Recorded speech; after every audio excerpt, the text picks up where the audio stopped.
being a merchant seaman was probably one of the best things I've ever done in my life, hands down, man. I'm a merchant seaman. I've been a merchant seaman now for 20 years. I was undecided on my future. I ran into a good friend of mine. He came back from Kentucky and he was telling me about merchant seaman. He was basically telling me he was about to get into it. I was listening, but I wasn't listening. And all I heard from him was, you make $10,000 a month. And my ears perked up. And I said, sign me up. That's a true story, too. Shout out to my homeboy, Damian Law. He introduced me to it. I'm gonna go over them because they're very rigorous and takes a lot of patience, a lot of information you need to do. You definitely need to do your research. One is you can go for the officers school. They have some in Texas A&M, the actual college. In Galveston, Texas, they have one in California, and they have a few in New York, upstate New York, and Massachusetts. Those are all officers. So basically, those schools, you genuinely go, it's a real college setup. You get a degree when you finish your 4 years, and you're gonna come, when you finish the school, you're gonna actually be a captain or a mate or a chief engineer. You come out basically making very, very good money, close to $100,000. And then you have where you can actually go to a C school. You could just Google it, one that's close to you. They usually cost about like $1,500 for the schooling. And they basically give you like basic firefighting, basic terminology. They teach you, how to be a OS, which is the entry level. So you're going to get training on how to put out fires, how to tie knots and stuff like that. Those schools are for entry level only. That's it. And that's non-union too. Then you have the union, which I recommend that too. Union is entry level as well, but you'll be going into a union. If people, whoever's watching, if you're not familiar with a union, they are people that basically vouch for you. They help you get jobs. They have contracts, things like that. And that school definitely helps you as well. They basically, you're going to go to school and they're going to train you and they're going to give you all the paperwork that you need. So those are the three ways that you can get started in the industry. I went the non-union way. I went to a school in Jacksonville, Florida. It's called Blue Water Maritime. Shout out to them. They're a pretty good school. This was in like 2004. So at the time, I probably paid like $1,000, but like right now, I believe it's like $1,600 to go. But you want to get with a school so they can basically just set you up and everything that you need, because again, like when you go into merchant seaman, there's a lot of paperwork that needs to be done. There's a lot of training that needs to be done. Ladies and gentlemen, it's not just all about ships. There's so much. That's why I highly recommend anybody, if you haven't started, if you got 4 years to give to a school, go to Texas A&M, go to those officer schools, because they give you a degree when you're done. And see, what you can do is like a lot of us senior sailors, we get pretty burnt out with being on the water because we want to be home more, we want to enjoy our families and things of that nature, but we don't really have nothing to fall back on. So if you go to Texas A&M, the schools up in New York, Massachusetts, and California, and you get those degrees, you can go sail for a little bit. If it's not for you, you got a degree, and you can still be in logistics and transportation in that field and make good money and go home every night. You know what I'm saying? So definitely look into that, young men and women. And if you need any assistance, anybody inbox me. I've learned so much about the industry, and I can help you with anything. I don't mind, man. I like to see people win. I love to see people succeed. And that's why when Miss Hunter reached out to me, I was happy, I was ecstatic, because this is what I do. A typical day for able-bodied seaman and an OS, ordinary seaman. I recommend waking up an hour early. You want to get your coffee, get something to eat. You don't have to worry about traffic because you live where you work at. You want to relieve the guy that's on watch. You're going to relieve him, the other AB or the other OS. So you want to relieve them at least 15, 20 minutes early. That's a good courtesy thing. You don't want to show up late. And what you're going to do is you're going to do a turnover. And he's going to let you know what happened on his watch. If the captain or the chief mate or whoever you report to has given orders to do, chip, paint, sweep, mop, or whatever it is that needs to be done. If it hasn't been done on his watch, he's going to give it to you, and then you're going to have to complete it. So you're going to basically just go over that. Any projects that need to be done, he's going to let you know. If you're going in the dock, you're going to prepare the deck to go in to tie the boat up, tie the ship up. You're going to get everything ready for that. You're going to stand your watch at sea. Standing your watch will basically be doing a lookout. If you're on the ship, you're going to be on the bridge. You're going to be looking out for ships and everything out there. You're going to have to report it to the officer on watch. If you're on a tugboat, you're going to be basically doing rounds and making sure you're keeping a vigilant eye. And if there's a leak, is there a fire? All that. You're going to be doing all that. And if you're at the dock, you're going to check lines, make sure they're not like chafing, or you're not going to part and come off the dock. You're basically being very tentative to what's going on around you at all times. And then towards the end of the watch, you're going to do about 6 hours to 12 hours, depending on where you're at, what company. And then when you're done with that, you're going to basically put everything away when it's towards the end of your watch. You're going to put your tools away, whatever you're taking out, whatever project that you started. If you haven't finished it, you're going to wrap it up and put everything away. And then when it's time for you to get off, you're going to do the same thing as at the top of the hour when you came on. Whoever's coming to relieve you, you're going to give them the projects and things that need to be done. That's a great question. A lot of guys don't think about this. They hear about the money and everything, but they never really think about housing. First, I want to recommend, if you don't have any kids and you're a single man, single woman, and you are coming out, I would the first couple of years getting into the industry, I would live with somebody. I would get a roommate, because you're going to spend a lot of time away from your apartment, your home that you bought. That's a recommendation. Okay, you don't have to do it, but I know a lot of people want to get their own place. People just get apartments and they pay for them, or they maybe move in a family member. Some people, we get into the Airbnb and written out era right now. So the new thing now is people are getting roommates and things of that nature. But some people, when they get a family, they buy homes, living at the home. You're going to be home typically about 6 months out of a year. So you get to be at the house and enjoy your house, your apartment, or your home. The environment of being on the water is very isolated. So you technically only really have your shipmates, and it can go either way. It's all about self.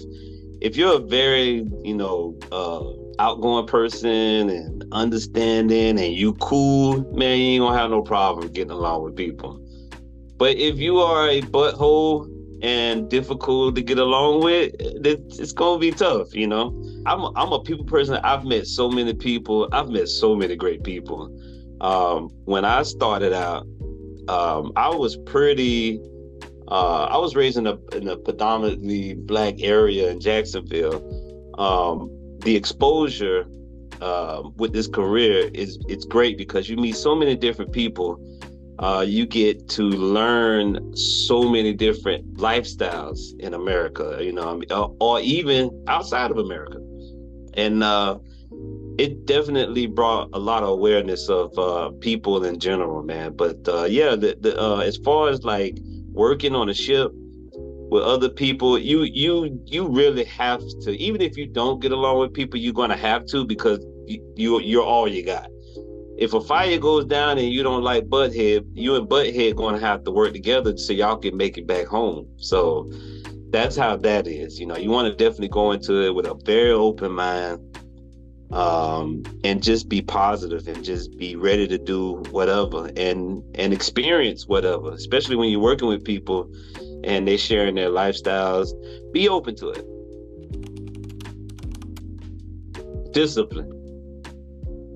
Discipline would be the first thing. To every young man and young woman that's getting into this and you're watching this,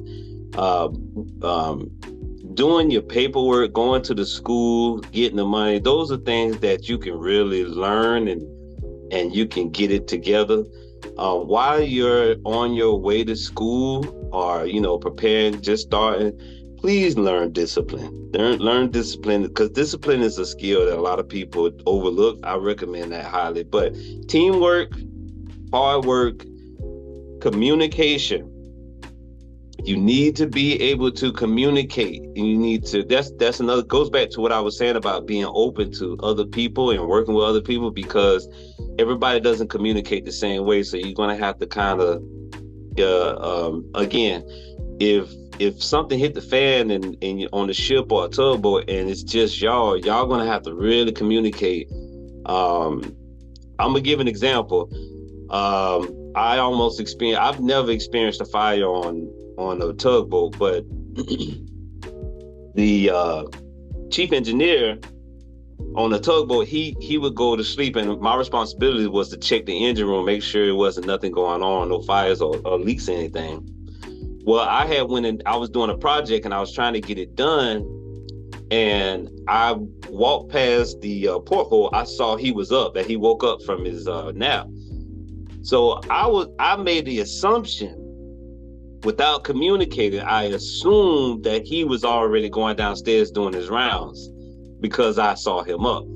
However, he didn't. So I continued to do my project, and when I got done with the project, instead of checking the engines, because I'm supposed to check the engines every hour on the hour, I went ahead and skipped the hour and finished the project and went downstairs, and there were sparks coming from the engine room. Now, had I would have waited any longer, because me and him hadn't communicated that he had took over the watch in the engine room, that was a miscommunication, and that could have led to a fire. So that's the one thing about communication that you do want to do that. A lot of times people feel like, well, I don't have to tell everybody where I'm going and what I'm doing. Out there you do. And that's a key thing. Communication is a good skill you want to learn. You want to be safety, protocol skills, seamanship. Seamanship is picking up after yourself. If you open the door, close the door. A lot of this stuff, a lot of skills comes from household, your parents, or from school. You learn these stuff in school. You just want to don't be a slob, don't be dirty. You know what I'm saying? In my opinion, I believe if you have the outgoing personality and you're open to things, then you're going to pick things up. It's just a matter of time before you learn the job. So again, discipline first and foremost, teamwork, hard work, and communication skills. Everything else you can learn. You can learn cooking skills. You don't want to learn cooking skills. You want to learn engine room skills. All that, man. Learn any and every skill that you can learn. That's what I would say, man. I don't want to narrow down on just one particular thing, because the more skilled you are, the better you are. Get into financial literacy. Learn finances. A lot of young men I meet, they come out there, and I can't say young women. I'm not leaving y'all out too, beautiful ladies, young ladies. I'm not leaving y'all out. But it's more so the men. A lot of young men, they'll go from making $30,000 to $60,000 overnight, just like that. And you wanna learn how to take that 30,000 and make it future, just compound interest. My advice, I highly recommend. And for the young ladies, same thing. Invest your money. Have a plan when you go into this field, because you will spend 6 months out of the year at work, whether it's straight or broken up. And when you spend 6 months out of a year, like, the years on the water go by extremely fast. I still look young and handsome, but I have spent a lot of years, and it went fast, man. One moment I was 23, 24, young and full of life. And then, I'm here right now, 43. And, it just went by like that. And when you come out here, man, especially if you go to the ships and you're traveling overseas, you're meeting great people, you're having fun. It really goes by fast. So take the time. Do not overindulge in alcohol. Have fun. Don't overindulge in alcohol. A lot of sailors get caught up in drugs and alcohol. Save your money. Invest your money is my, advice I give. And just come have fun and just be open, man. Be open to the world, because it's beautiful out here. Look into your taxes, because we do get tax breaks. However, the laws have changed over the years due to, you want to keep an eye on the administration going in the president thing too, because that plays a role. You don't have to know everything, but just know what pertains to you as a merchant seaman. Since this administration been in, it hasn't been as beneficial as it was in the past. It's been pretty tight. However, we get tax breaks for the clothes we buy, travel, but those two things you get a tax break on. Yeah, so that's different than most people. Your car insurance too. Because you're away, you don't have to, it's not as much, but you got to get with the car insurance people. You get a good break on that too. I do. I really do, man. 20 years ago, I had no clue that I didn't know I was as talented as I was. To be honest, if I could come home every night, I would work on the ship forever. I would do it, you know what I mean? Like, I would do it till I couldn't do it no more. Because every day is a different challenge. Every day is, a new port going in. When crew change come in, there's usually a different person coming on. I'm getting to know, and I'm a people person. So, and I love to talk too. So the good thing is, when I'm on the boat and ship, they can't go nowhere. They stuck listening to me ramble my mouth. You know what I'm saying? So I love that, man. I love meeting new people. I love when we go. I get shore time. I get shore time. They call it liberty, shore liberty. And I love going to town. I love going to museums. I love taking pictures. And talking to the people, the locals.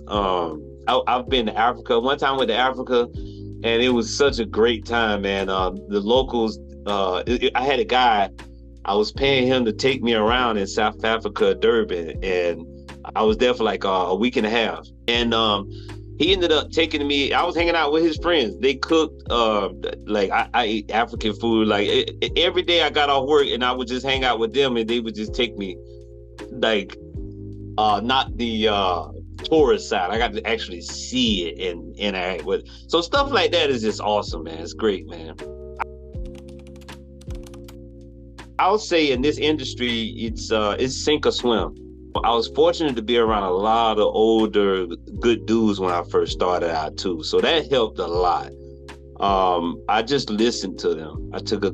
I had good mentors. was given great counsel on how to conduct myself as a young man, because I was wild. So those older men really like, hey, humble yourself. That's another thing too. Well, young men and young women, when you go out there, please don't think you know everything, because you don't. It's a whole nother world. It's not like being on land. It's literally a whole nother world on the water. And again, like y'all are dependent on each other, whether you like them or not. You love them, you hate them, and that built a lot of my confidence. Those guys being a voice of reason, saying that I've made mistakes, I'm messing up, I'm showing up late. You can't show up late. Adrian, you don't know everything. Be quiet. Listen to me. All that, man. Be able to take constructive criticism, because it's a man's world out there, and they're gonna criticize everything you do. So don't take offense. Have a what they say, a duck's back, let it roll off, and you'll be fine out there, man. I would like to mention a big shout out to Mercedes Hunter. I met the young lady on TikTok, and your page is awesome. I really appreciate you setting up a platform for guys like me and the other individuals on there, man, so we can like actually get this information out, because the young men and women need this, and the world needs it, what you're doing. So you're doing an outstanding job, man. Ideal Stream, Public Media, you guys, thanks, man. Thanks for having me, yo.